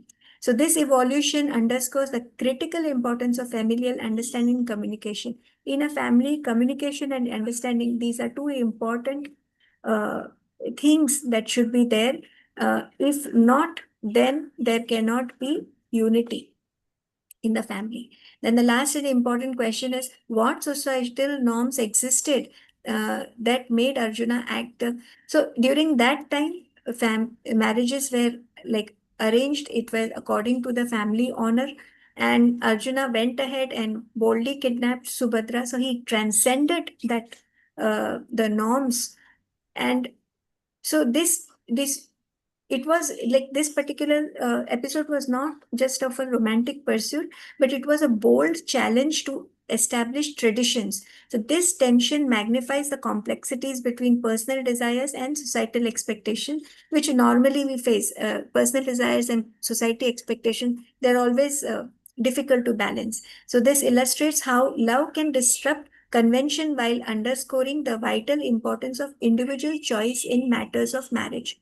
So individual choice is most important of course, marriage is a very important thing, but individual choice in the highest marriage is the marriage with the divine. So there also individual choice plays a very important role. As Prabhuji always tells us about the free will and the right use of free will. So this is, we finish with this very beautiful episode of Arjuna kidnapping Subhadra. Now we come to the next part of today's of chapter 86. So shall we take a break or should we go ahead? If you all want to take a break, otherwise we can go ahead. However, It's up to you, Motherji, it's up to you. so I would suggest I will go ahead, Prabhuji, because the next Yes, go part is ahead. little lengthier. Yes, continue. Continue. So this is how we saw this Sukhdev Goswami beautifully narrating about the grandfather and grandmother of Parishit Maharaj to Parishit Maharaj. And now Parishit Maharaj is hungry to hear more about Lord Krishna. And that's the reason Sukhdev Goswami now further goes on to tell him another beautiful episode of the two very wonderful devotees of Lord Krishna. And one of this devotee was a Brahmana who was a householder. And this particular Brahmana was living in the city of Mithila. Mithila is the capital of Videha kingdom. Now, if you remember in the 9th canto, we had read about King Nimi. So this King Nimi, basically his dynasty, it was an unusual thing. King Nimi's dead body was kind of churned, and from that a son was born. So because that son was born without the body, his it was called Videha. Like he came to be known as Videha. Videha means without the body. So the kingdom's name also was Videha. And so the capital, because it happened due to the churning of the body, so the city came to known as Mithila, churning. So the capital of this particular kingdom, Videha, is Mithila city. So in this Mithila city, this very devoted Brahmana was there. His name was Shrutadeva, and he was a very humble and very pure devotee of Lord Krishna.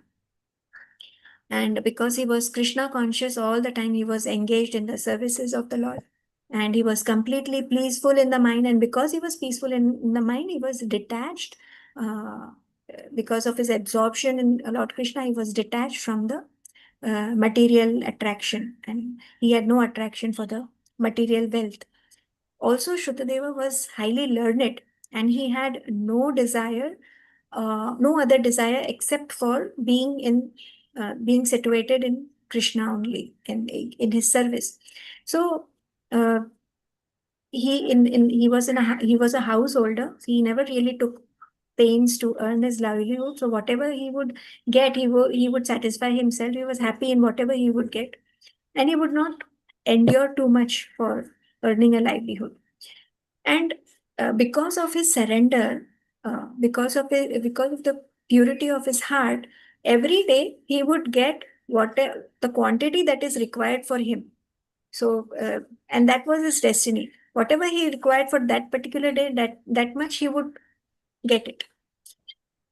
So the Brahmana had no desire to get more than what is needed. He was happy with whatever is required for his day-to-day need. And therefore, he was very peacefully situated in Krishna consciousness, and he followed the principles of a Brahmana's life. And he was living, like his life, you can say, is as per the scriptures. Now, this was one devotee. Another devotee is a king of this Mithila city, and he was a very famous king. His name was Bahulashva. Now, Bahulashva is in the dynasty of King Nimi. Now, this Bahulashva was also great devotee as this Shrutadeva. He was established, and he had a reputation that he is a very good king. And he also, being a king, had not very big ambitions of extending his kingdom and sense gratification. And no, he was a good king, but established in Krishna consciousness. So both Shrutadeva and Bahulashva both were very pure devotees of Lord Krishna in this very city of Mithila. So Krishna, we know, is Bhaktavatsala. He, out for his love for his devotees, one day he just sat on his chariot. He told Daruka, "Now you take me to Mithila." Krishna decided to please both of his devotees. Krishna went proceeded to Mithila to meet, to bless these two devotees. Now he did not go alone. Who went with him? Who were with Krishna? All the great sages like Narada, Vamandev, Atri, Vyasadeva, Parshurama, Asita, Aruni, Shukadeva, Brahaspati. Like this, all the great sages were accompanying Lord Krishna.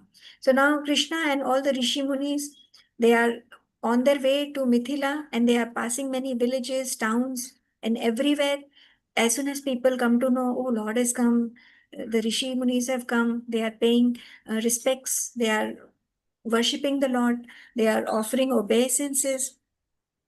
So now, wherever Lord is going along with his Rishi Munis, he's looking like a sun who has come along with a satellite, who is surrounded by his satellite planets.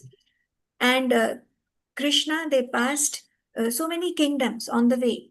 They are crossing Anartha, Dhanva, Kuru, Jangala, Kanka, Matsya, Panchala, Kunti, Madhu, like this, Kaushala, like this. They passed all these kingdoms, and everywhere the citizens are so blessed. They are ecstatic. All the men and women, they come. They are face to face with Krishna. They are overjoyed. Wherever Lord is seeing, Lord is blessing them. They are directly drinking the nectar from the eyes of Krishna. Krishna is glancing over everyone. And as he is glancing, he is bestowing them with good fortune. He is liberating them from all kinds of ignorance. And uh, in some places, even demigods join the this people who are come to visiting, who everywhere the citizen, even the demigods join these people, and they also glorify the Lord. And uh, as Lord is actually uh, cleansing in all directions and removing all the inauspicious things wherever he is going on his path. So in this way, Lord Krishna finally, blessing everyone, reaches the kingdom of Videha. So this is what happens when there is one devotee, all that are surrounded by that devotee get blessed. So not just that devotee, but the whole. Now on the way, as Krishna is going to bless Shrutadeva and this particular king of Mathura, he is on the way. Whoever he is meeting, whoever he is glancing over, Krishna is blessing everyone. Krishna is making everything auspicious. So wherever God goes, everything, his auspiciousness follows, and for one devotee, everybody is blessed. So when the citizens receive the news that Lord is coming, they are so excited. They come with gifts, and they come to seek blessings from Lord Krishna. And as soon as they see Lord Krishna, their hearts are, they go into transcendental bliss, just like how lotus flowers, it blossoms on the rising of the sun. And people had initially just heard these names of these great Rishi Munis, and now they are actually seeing them face to face. And this is by the mercy of Lord Krishna. So King Bahulashwa and Shrutadeva, they also come to know Lord is coming to grace them.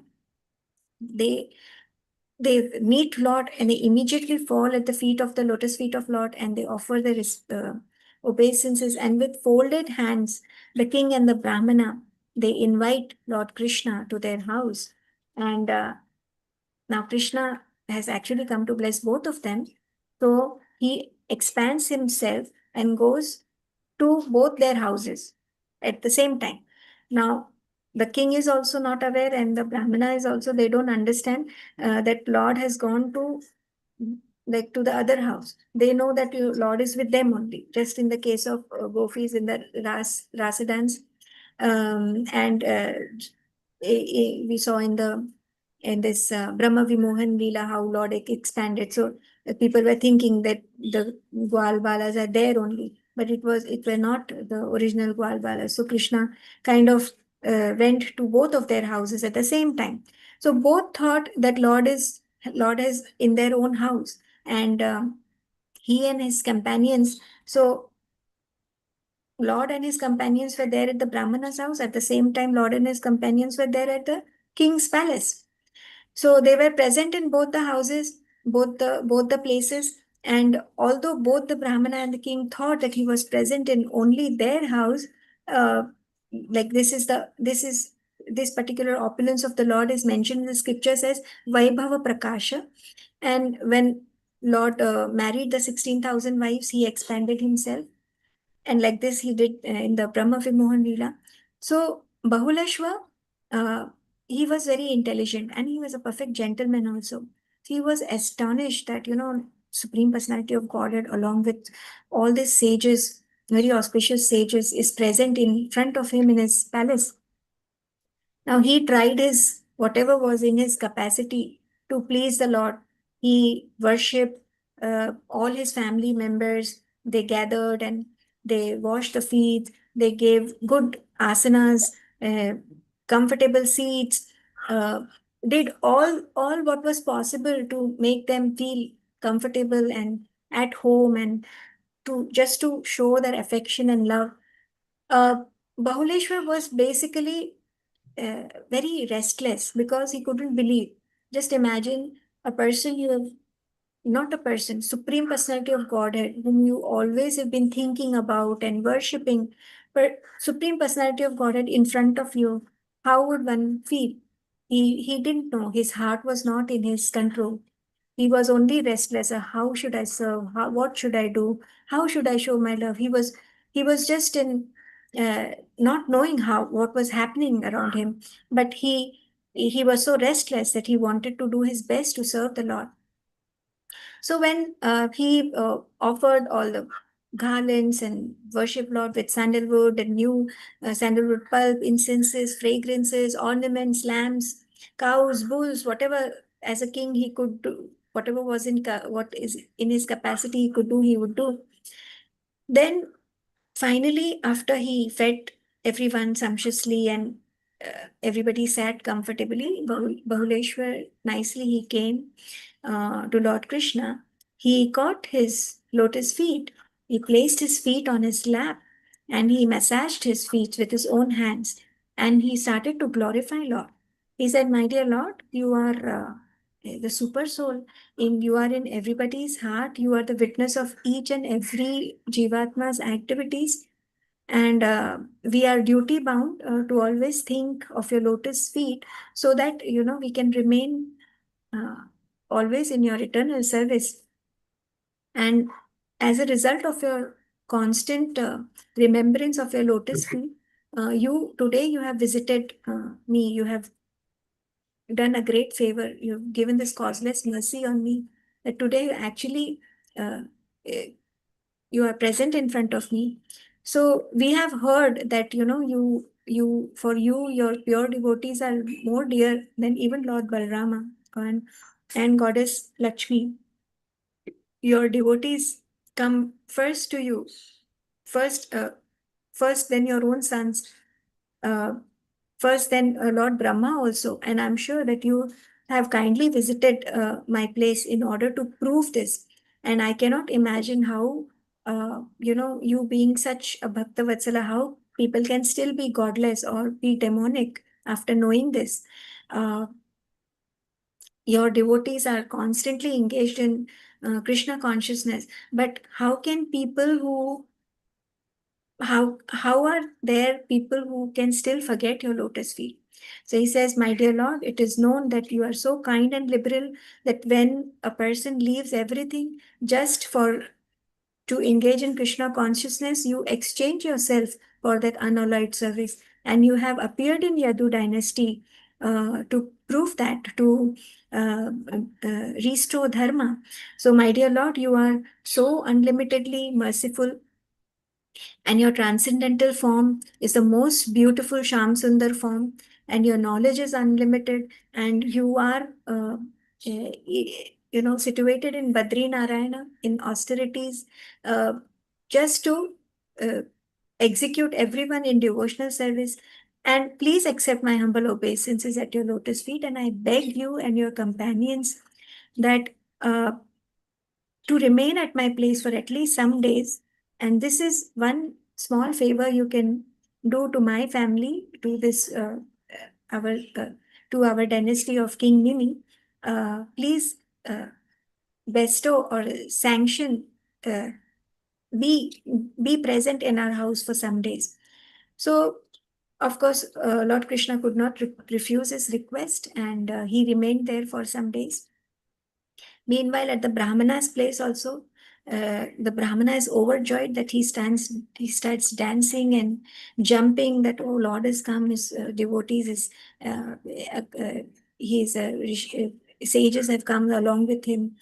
Shrutadeva is not rich as the king, so he is offering, like, instead of like opulent asanas, he is offering mattresses, wooden planks, carpets made of straws, like chatai and all that, to these guests who are like very distinguished guests, and he is welcoming them to the best of his ability, but with so much of pure love.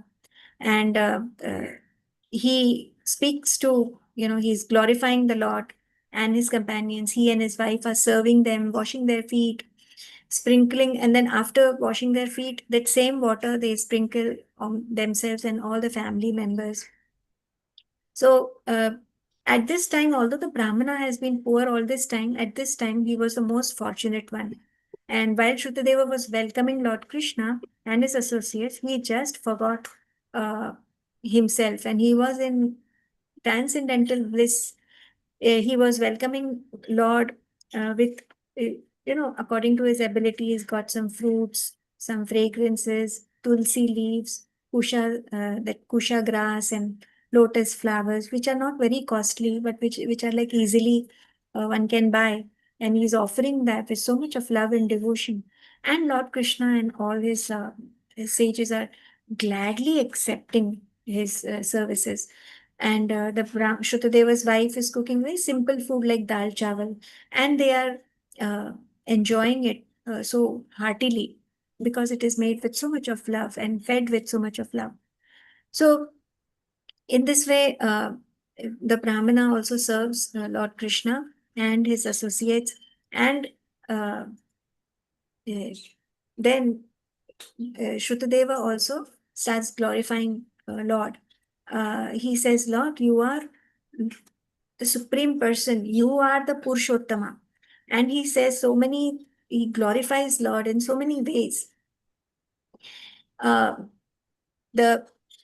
In short, the gist is, he said so much. In short, he said that, Lord, you're the Supreme Controller.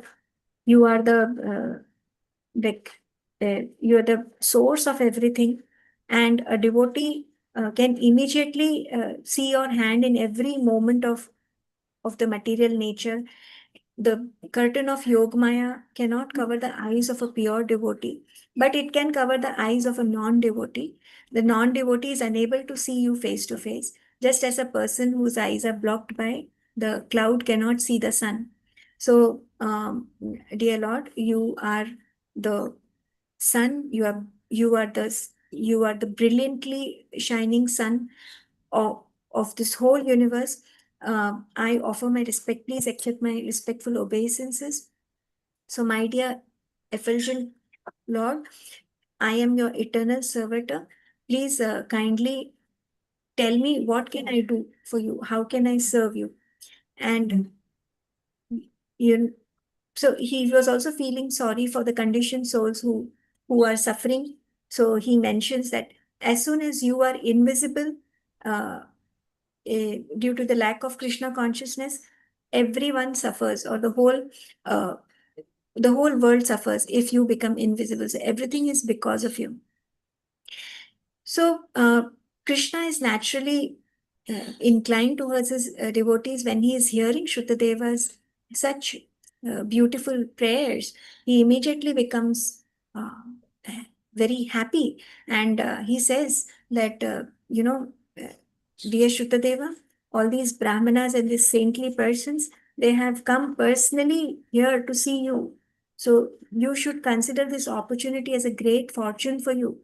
And they are very kind that they are traveling with me. And wherever they go, they immediately make the whole atmosphere very pure just by the touch of their feet. And people go to temples to visit God, and people go to pilgrimages. And after very long associations with these activities, after many days of the worship, they very, very slowly, gradually, they become purified. But by the influence of these great sages, they are so great that just by seeing them, one immediately becomes completely purified. So the purifying potency of pilgrimages or the places where deities are worshipped is also achieved by the grace of this these sages. And the pilgrim sites become holy places because of the presence of the saintly persons. So Shrutadeva, when a person is born as a Brahmana, he immediately becomes the best of human beings. And if a Brahmana remaining self-satisfied practices austerities, studies Vedas, and engages in devotional service, as does his duty of a Brahmana, he becomes a Vaishnava, and he is wonderful. He becomes great. Uh, Lord says that my Narayana form is not so pleasing or dear to me as the form of as a pure Vaishnava is dear to me. So Brahmana means all one in Vedic knowledge, the highest in Vedic knowledge. Brahmana is a personification of perfect knowledge, and uh, less intelligent men do not understand me, nor they understand the influence of a uh, Brahmana Vaishnava. They are influenced by the modes of material nature, and hence they criticize me and my pure devotees. So a Brahmana Vaishnava or a devotee is already on a Brahminical platform. He can realize me within his heart, and therefore he definitely concludes that the whole cosmic manifestation is its different features are effects of different energies of the Lord.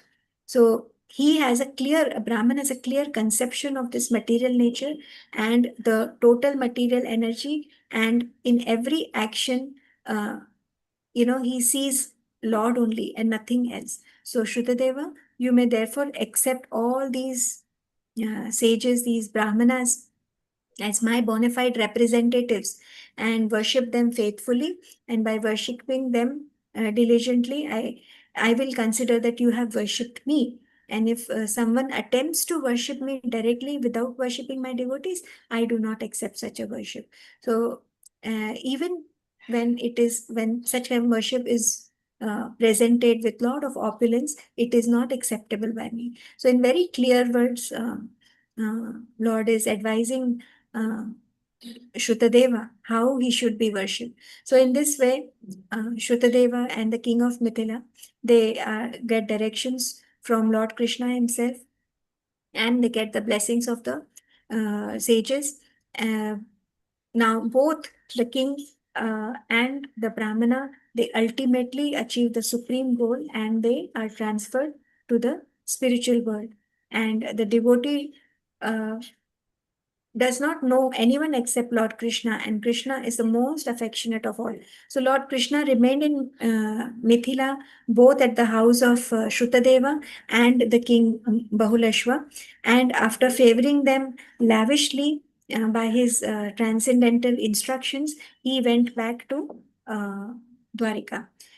So the instructions that we are receiving in this incident of Bahulashva and Shrutadeva were accepted by the Lord on the same level, because both were pure devotees. And this is the real qualification of being uh, Krishna conscious, because it has become like uh, person normally in Kali Yuga. It is how are we recognized? By our positions, like he's a Brahmana, he's a Kshatriya, or because of a designation we are recognized. But in Kali Yuga, especially, everyone is born as a Shudra. And this is because there is no performance of purificatory processes, there are no samskaras, there is no, like, the caste system is almost fading away. So hence people are not following regulative principles. Hence the dharma is deteriorating in Kali Yuga. Hence everybody is considered as Shudra only. So the Vaishnavas, they are trained to become free from the four kinds of sinful activities, like illicit sex, indulgence in intoxicant, gambling, and eating animal food. So one cannot be on the Brahminical platform unless and until one follows the regulative principles. So these are the preliminary, very basic, important qualifications. And without being a qualified Brahmana or a Vaishnava, one cannot be a pure devotee. So, very beautiful uh, interaction that happened between Lord and his two pure devotees highlight the important point of devotion and surrender. Bahuleshwa, being the king, was so humble. Shrutadeva was already a a poor Brahmana. His humility is at least justified. By Bahuleshwa being the king, he showed profound humility and eagerness to serve Krishna. Their heartfelt invitation to host Krishna and the sages to their home underscore the powerful belief that serving the divine and his devotees elevates one's spiritual understanding. Service is important. That only elevates one's spiritual understanding. Uh, Shrutadeva, being a poor he was poor, but still he invited Lord. He did not once think that how am I going to serve Lord? But he still, out of love, he invited Lord, and Lord went.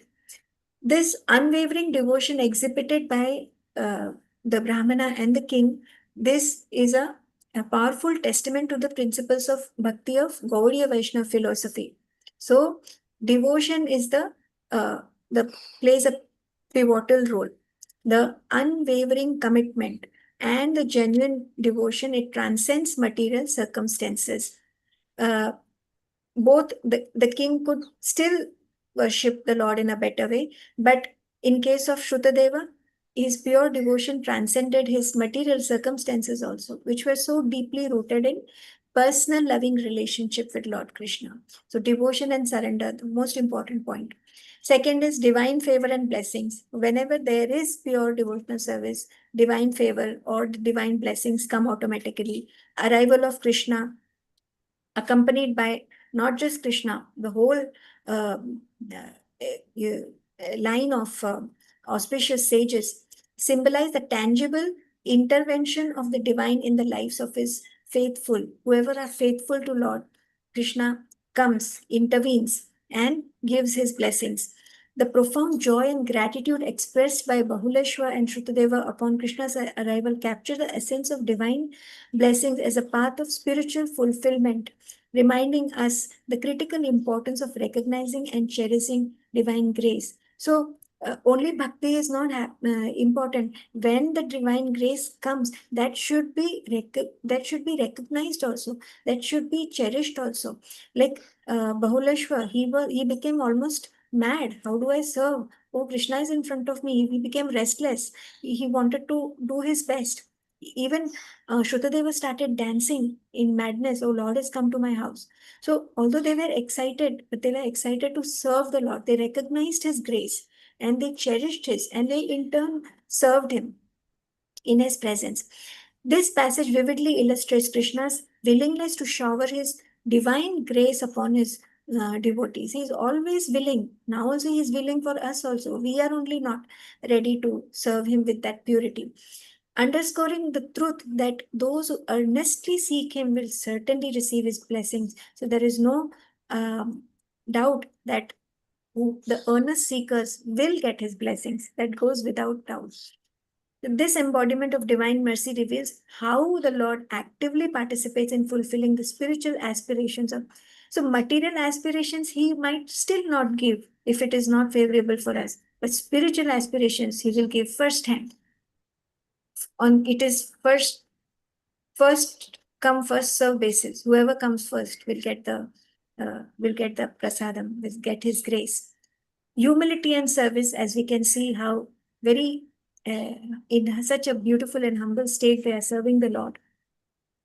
It gives a detailed account of hospitality extended to Krishna and his companions, respectful acts of footwork, like washing the feet of the Lord and his devotees, worshipping not only showcases the virtues of humility and service, but also highlights the essential nature of cultivating loving relationship with the divine. How do you serve with complete humility, lot of love, waiting to do more and more, with extraordinary desire and enthusiasm? So that really counts. The noble actions of both Brahmana and the king exemplify the foundational values of humility and selfless service. Humility and selfless service, again and again, humility and selfless service, the basic of devotional bhakti marg. Their eagerness to wash Krishna's feet and to serve him powerfully illustrates the spiritual truth, and true greatness is found in service only, service of others, not just the Lord, but first his devotees, and only then Krishna will become pleased. Divine favor and blessings, Krishna's acknowledgement of the Brahmanas and his elevation of their significance in relationship to his divine forms illustrate the personal connection he nurtures with his followers. He was there both the places with both his devotees at the same time. This understanding empowers devotees to view God as not merely abstract force. He is not just one energy, taking care of you or giving you birth or behind all this material creation, but he is participating in our lives without us being aware of him, embodying the belief that divine resonates within the hearts of the faithful. That's why the sages should be worshipped, because they are forever faithful to the Lord and God is residing in their hearts. That's the reason sages can make auspicious any place that they visit. Throughout this passage, Krishna's duality as both eminent and transcendental shines brightly. Sanjeev Prabhuji and yesterday Sharad Prabhuji, eminent and transcendental shines. He is within, without. He is above everything and he is still inside everything. While he embodies the supreme, like he is the supreme personality of Godhead, he willingly chooses to engage personally with his devotees. That's the best thing. How could one love anyone else other than Krishna? He, being the highest, serves you or loves you in the best possible way. Still, we have lack of devotion for him. Lord Krishna showcases that the divine is not distinct concept, but it is accessible and relatable. We can access him provided we have that desire to serve him. The role of sages and spiritual masters, Krishna's instructive call for the Brahmanas and the sages. It is an important message that the spiritual teachers, we require spiritual teachers for genuine growth and understanding. Sadhu Sangha, Sadguru Sadhu Shastra should be followed to grow in spiritual life. This theme emphasizes the continuity of knowledge and underscores the necessity for devotees to seek guidance from those who are spiritually advanced. One should always humbly seek guidance, path, uh, uh, uh, take advices from people who are spiritually advanced, follow them, reinforce them in their life, and then growth is possible. The presence of the sages like Narada and Vyasa accentuates the critical need for spiritual guidance in the journey of devotion. Narad Muni always play an important role guiding people. He is always spreading the name of Lord. So sages like him, they are of utmost importance in everyone's life in this journey of devotion. They represent the essential wisdom and teaching that illuminates the path of the devotees. In the material world, we are only covered by darkness and ignorance. So sages can only illuminate this darkness, can remove this darkness. And finally, transcendental vision. Krishna's glance at his devotees is enough to uplift them, to make them auspicious, to remove their ignorance.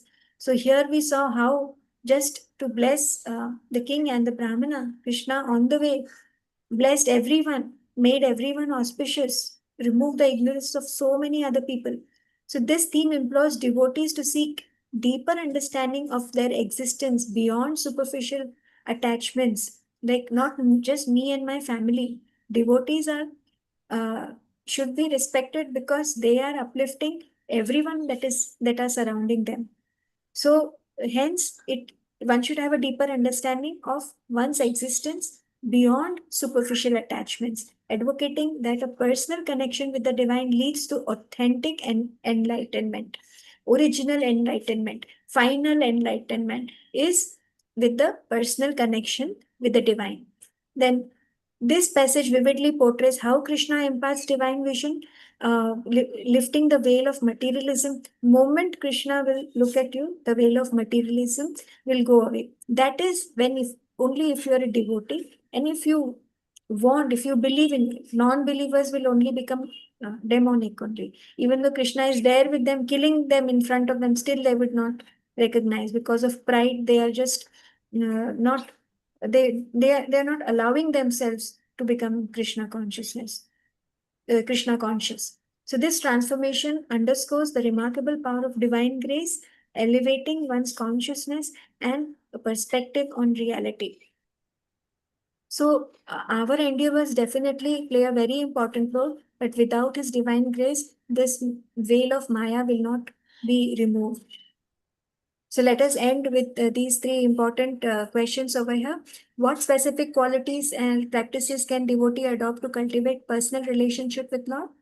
To deepen this relationship, one should regularly pray to Lord. And the devotional practices that we are doing that transforms one. And this practice should happen with a lot of sincerity. It should be offered with, Lord should be served with love and sincerity and devotion. And the prayer serves a heartfelt conversation. Our prayers, sometimes even if you don't know these shlokas, for like I am the most versed in learning shlokas. For me, I would rather pray. So, but a heartfelt Lord, language is not a barrier. So even if you're not a pandit, even by your love and your sweet conversation, you can access him, you can melt his heart, you can make him uh, reach you. So prayers serve an heartfelt conversation with Krishna, allowing devotees to express their innermost feelings and aspirations. Talk with Lord. We shouldn't be sharing our innermost feelings and aspirations with anybody around, because somewhere down the line in the material world, people would always take advantage of your uh, of your own innermost feelings. So you should always be close to. One shouldn't have a best friend other than Krishna. So meditating also helps, like thinking of him, absorbing the mind in him, inviting deeper listening to the divine presence, recitation of sacred texts, and participation in communal worship, congregational, that is important. Singing of devotional bhajans, which also plays a very important role, because music also is one way of uh, giving oneself, like you fall into that emotion when you are singing. So, moreover, embodying qualities such as compassion, dedication to service, so fostering compassion and selfless service and gratitude, because we are all interconnected. What we have been hearing since past couple of sessions, we are all interconnected. We should have respect and be grateful to each and everyone around us. Not only strengthens this connection, but also cultivates hope and deeper sense of purpose in the devotee's life. When we express gratitude, we uh, give a positive vibration to others. That person gives a blessing, and his blessing helps us to further develop. So every devotee is basically a hope and inspiration for us to go ahead. How do the teachings of the sages like Narada and Vyasa directly influence the daily life of devotees? They are the torch bearers, they are the guiding lights. For devotees, mm, devotees cannot walk ahead. The path are absolutely dark unless and until light falls on it. Nobody can walk in darkness. So, light of devotees like profoundly shapes their daily lives through invaluable insights on ethical conduct, spiritual practices, philosophical understanding. This comes only by uh, sages like Naradji and Lord's pure devotees. Their timeless wisdom equips devotees to navigate life's challenges. It is not easy to balance material life with devotion. So, it equips devotees to navigate life's challenges with grace, deepening their comprehension of sacred scriptures and enrich the devotional experience. Ultimately, these teachings inspire devotees to align their lives with the divine principles, fostering for a more profound spiritual journey. So, without the guru, one cannot go ahead. One's spiritual journey will be stopped. In what ways can the principles of humility and service be applied? So, when you get an authentic guru, one should humbly accept his teachings and reinforces in his life to become transformed. So, the principles of humility and service are not merely relics of the past, they are vital and transformative in contemporary spiritual practices. In any age, these particular humility and service, we have always seen people who are pride have fallen down, and Lord Himself have come to kill their pride. So, from time and again, these two virtues are the most important virtues, humility and service. So, by actively engaging in the acts of kindness, embracing volunteerism, and prioritizing the needs of others in their relationship, individuals can genuinely embody these principles in everyday life. So, their relevance in modern spirituality empowers practitioners, fostering a sense of connection and engagement as they embark on their spiritual journey. So basically, when we follow Guru Sadhu Shastra, when we are in a congregation, we are developing a society that is civilized, that is moral, and that is what is required. A anukula environment to practice Krishna consciousness. So that anukula environment we have to develop by being part of the congregation, by following the teachings of the sages. So with this, we end our class today. It was a beautiful chapter. I hope I have not extended. We still have half an hour time. I think I'm on time. So two very beautiful episodes we covered in this chapter. Arjuna kidnapping Subhadra and Lord giving gracefully blessing personally his two very committed devotees, two very pure devotees, the king of Mithila and the Brahmin Shuddha. So with this, I end today's class. If there are any questions, any doubts, I'll try my best, or else we'll ask for Sharad Prabhuji for his end. Thank you, Mataji. Thank Very you. wonderfully explained.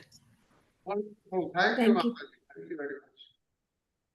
Thank you, Prabhuji. Thank you. Mataji, wonderful session. Very wonderful. Thank you, Asha Mataji. Prabhuji. Thank you, Mataji, so wonderfully describing such a sweet pastime. These two devotees, you know. Yeah, the Shakti pastime Devi is very and beautiful. Such a beautiful. Mataji, one question. When Krishna went with Bahulashva, he expanded himself and went to Shrutadev's place, right? So the rishis also expanded themselves and went to Yes. places? Yes. All of them were like along with the Lord, along with his whole paraphernalia, he was available in both the places as he was, like how he was in the palace of Bahuleshwar, same way he was present in the house of Shrutadev. So amazing, no? The- Even the devotees can Yeah. expand. The only difference was the service. Like in the palace, they were getting a different treatment. Here, Shrutadeva was serving them as per his capacity. So the difference, the difference was only in the articles of worship. Otherwise, there was no difference in the love of the devotees also. That was also profound, both in the case of king and the Brahmin. And this gives so much of hope to all of us that we Yes, are all equal. it does. Thank you, Mataji. Thank you, Mataji. Any other comments? Any other questions? Very good, Mataji. Thank you. Thank you, Prabhuji. Danvat Pranam, Prabhuji. Hare Krishna. Am I audible, Mataji? Yes, Sanjeev Yes, Prabhuji. Danvat so Pranam. again, Mataji, very, very wonderful class here. The puzzling part, as always, is only about the pastime of Lord Balramji, right? So he's like first expansion of Lord, but he could not recognize Arjun at all, right? When Twice it Arjun, happened. Sanjeev Prabhuji, twice it happened actually. yes, In here case, wherever Krishna come, when Krishna want to do something, something he doesn't even, Balramji also cannot guess, yeah, Remember, that was in a Brahma Vimohan Lila. yeah. And for 1 year, even Balramji could not figure it out what was going on. So Krishna, he is Krishna's Vaibhava expansion. The original personality regarded Shri Krishna. So he is this, he's whatever he desires, that goes, And Balramji then actually goes with him. Eventually, he agrees. In Mahabharata war, he did not agree. So what happened? He just wanted to avoid. He went to this pilgrimage. Yeah. Prabhuji, so two things here that how would the Leela actually come to life if there will not be this drama? Yes, We will start yeah, feeling, Array, okay, this is all yeah, pre-planned, but yeah, the Lord make this Leela so realistic that we actually, enjoy it as a Leela, so perfect. And then if Balramji also cannot recognize Lord's innermost thing, that means Lord, if Lord wants, he can keep his secrets to himself. He would correct. not even let Balramji also know about his intentions. So that is only possible with Supreme Personality of God, and nobody can understand him. He has the Most final word. most puzzling aspect that I could never understand even today. If Duryodhana like personality, Balramji was in favor of him. Yeah. Duryodhana such a horrible things they did to Pandavas. Balramji did not see it. That is puzzling to me, really. No, because of the fact that Duryodhan was his disciple, and that is why. That doesn't mean, but he is the supreme personality guarded. One would expect he is on the path of dharma.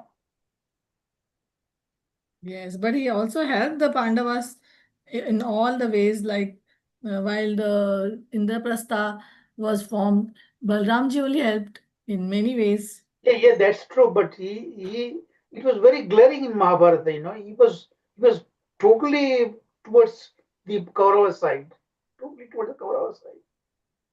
He did not see what was. I mean, I could not say I did not see because he's a supreme personality guarded. See, there's a higher purpose that would escape. Who are we? We cannot understand how the Lord operates. But we see Krishna and Balramji. We see the two different viewpoints. They are diametrically opposite. Diametrically opposite. I can see sometimes like it's a tug of war, like when they were playing as little boys in Vrindavan, and they will be on the two other sides, opposite sides, Krishna and Balaram, and they would never be on the same side. So this is like that, Krishna and Balaram on the But opposite sides of the Pandavas opposite and side is Kauravas. fine, but the side which is totally in a horrible way, the Kauravas treated the Pandavas. That is what really bothers me. And I One haven't heard any satisfactory explanation thus far. question for Sharath, you Sunday. want to say something? For enhancing the Leela only. But, but ultimately, he could not influence anything. Everything happened as per the wish of Krishna. Duryodhana, he could not be helped in any way. Good. That's how the dharma always vijay satyameva jayate. Because of that, thanks to Krishna. But if Balramji had his way, I don't know what will happen. No, that's for the enhancing the Leela, I guess. So that there is so much of more excitement. If both are on the And same side, there's no excitement. One of the devotees also said to me that there has to be balance that has to be maintained, right? So he's maintaining that balance. But that goes with the fact that enhancing the Leela. But yeah, that was interesting. And then your last comment, Mataji, was also very, I mean, amongst all, is like how true and honest we should be with Krishna. He's only our dear friend. He's like Suradam, right? So we must be honest and we can leverage that relation to share with him what we are going through, what we want. One So of that the was very very helpful. Yeah. beautiful, it is not an ISKCON lecture, but I was just hearing a saint. He was saying that at the end of the day, one should spend a significant amount of time to uh, tell Krishna about his whole daily activities, what I did, what I not did. In this way, it becomes like double objective. Like you end up telling God, like you end up establishing a relationship with him because you're sharing your innermost feelings with him, and then you also it's like a self introspection also कि आज मैंने क्या गलत किया क्या सही किया क्या करना चाहिए था क्या नहीं करना चाहिए था. So how does the relation actually get established? Unless and until you communicate with him, we feel that he is not listening, but actually he is listening. If he's situated in the heart, he is listening, no? So that much of amount of time and the energy when we give in the the emotion that we give, I think definitely the relationship will become strong. And that's a wonderful thought. Yeah, we share all that with our spouse, friends. We should also and definitely And share with timely the with Krishna. spouse and friends, what happens is we know that they are listening. They are in front of us. And in case of Lord Krishna, there is this doubt, sun rahe ki nahi sun rahe, because just because he is physically not present. So, ऐसा होता है. It's very vital. Yeah. Thank you, Prabhuji. Dhanwad. Prabhuji, No, you were yesterday saying in something? the Yeah.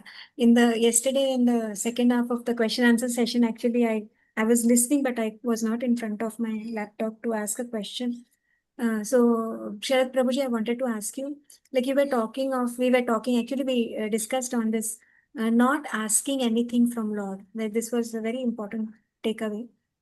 In this case, I want to clarify is when the circumstance is not favorable, when you are in ill health and you want to, or you're hospitalized, at that time, I have seen there are certain uh, uplifted souls who don't even ask from Lord to get, so that they should get rid of their suffering, because they feel they are exhausting their karmas by going through this particular misery. But a normal devotee, like a neophyte devotee, is it wrong on his path also to pray for his that I want to get rid, pray to Lord to overcome this illness or a disease? No, it is not proper to ask the Lord when we are in trouble, because the devotee is totally dependent on him. But what happens in the case of exalted devotees, when they are suffering, they think it is because of the prarabdha. And if they do not go through that prarabdha, then what will happen? Then in they have to take a next birth uh, to enjoy, or to go through that prarabdha. That's why they don't ask anything. But we have found, we have seen many examples how when the devotees are in trouble, the Lord in many forms comes, even personally, takes care of the devotees. Once you are a devotee and you are totally surrendered, then it is the responsibility of the Lord to look after the devotee. But as given in Srimad Bhagavatam, a devotee, if required, you can ask from him also. Though this is not given in the definition, Rupa Goswami says in devotional service you should not ask anything. But in trouble, if you ask, there is nothing wrong also. So that way. But we should understand the meaning, why we should not ask. Because if we ask anything, then that may be much less, that may be different. He might have some other plan in it. That has Yeah. to be understood. Yeah. And Prabhuji, when we pray for others, when we are like reciting Narsimha prayers for others, if they are not well, so because Prarabdha is everything is destined, it is mentioned again and again. Do our prayers can make some little change in the Prarabdha of the devotee that we are praying for? Yes, definitely. Definitely, when we pray for somebody, that works for the other person. There is no doubt about it. Well, Kento, we have Even to learn the difficulties when we face the devotees. Actually, that facilitates making progress in the devotional path. More the yes. difficulties comes, more the devotees learn. Prabhuji, I feel the problem in today's time is the way a child is brought up. It is he is a child is from the childhood is brought up with so much of luxuries and pampering that the moment you face a difficulty, you start feeling scared. Earlier, this was not the case. People would face the difficulties and they are not scared. Nowadays, it's it's a different age altogether. Okay. See, but you talk of ourselves. If we see ourselves also in our earlier times, say 60, 65 years back, the life was very, very difficult. Suppose you have to go to a place 4, 5 kilometers away, you have to go walking only. You hardly had any resources to use. But now we also have got pampered over a period of time, and we have got so many facilities, and the whole world has changed. So that's why there is nothing wrong in the children.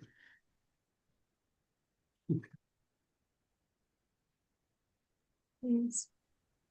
But Also, we hear about Krishna saying uh, Chaturvidha Bhajante Mam. So those who are like Artha Artharthi, so we can go to Krishna, but it is a preliminary stage to bhakti.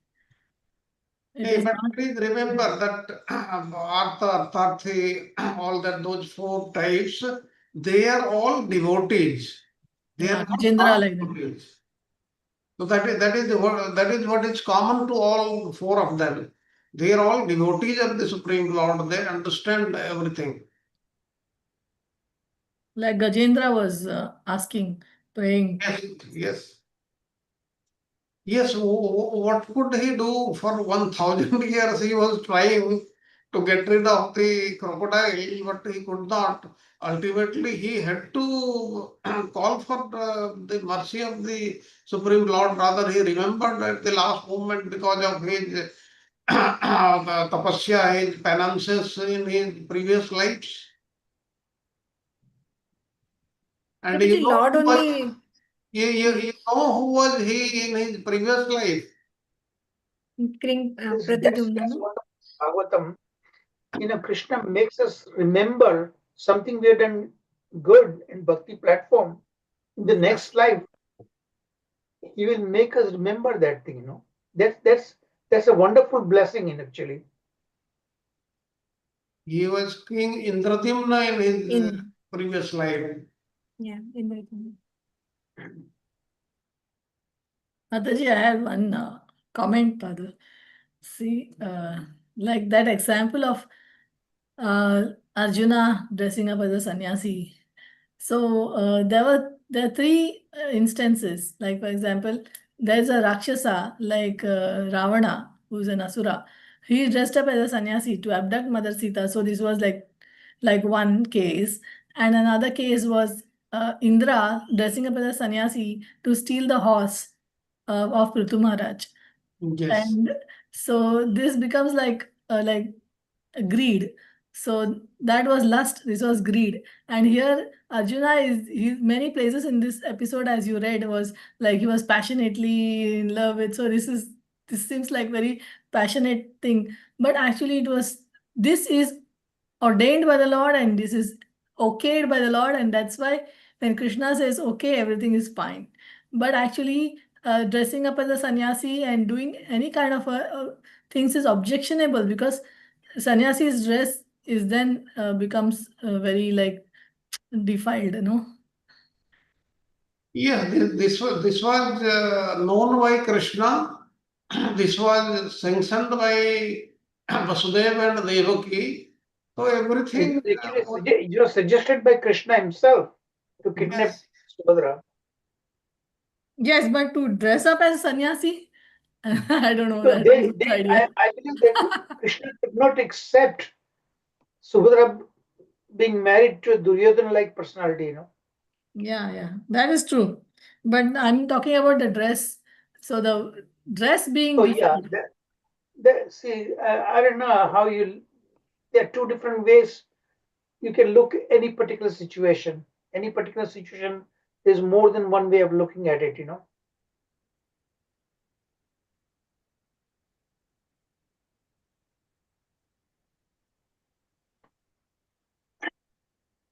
So it was wonderful job done. By the way, I want to wish you all of you a very, very happy Diwali. Actually, it occurred to me later, I should have given you off, you know. I'm very sorry about that. Thank you, Prabhuji. Thank you very much. Same to Thank you. you, Prabhuji. Thank Wish you. you the same, Prabhuji. Wish you the same you. also. Wish you Thank you. We all need Happy it. Diwali. Happy Diwali, everyone. Happy Diwali. Happy Happy Diwali Anyway, to all. Govardhan Puja is next day, right? Yes. Yes, on Wednesday actually. Wednesday is there, Govardhan Yeah, Puja. okay. So at least for devotees, Govardhan Puja is more important than Diwali. Yes. Yes, Prabhuji. But at least you want to enjoy with your kids, you know, with your family. So I apologize for that. I did not occur to me, you know. No, tomorrow is Diwali, right? Tomorrow. Tomorrow is Diwali, Tomorrow. Prabhuji. Tomorrow. Yeah. Okay, all Monday. right. Tomorrow. Good. Yeah. Krishna saved me.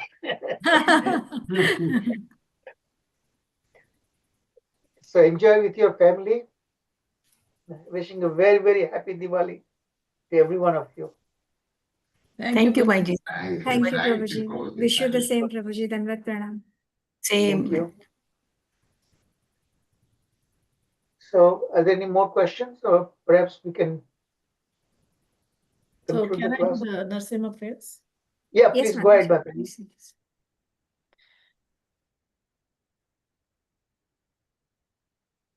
Namaste Narasimhaya. Namaste Narasimhaya. Prahlad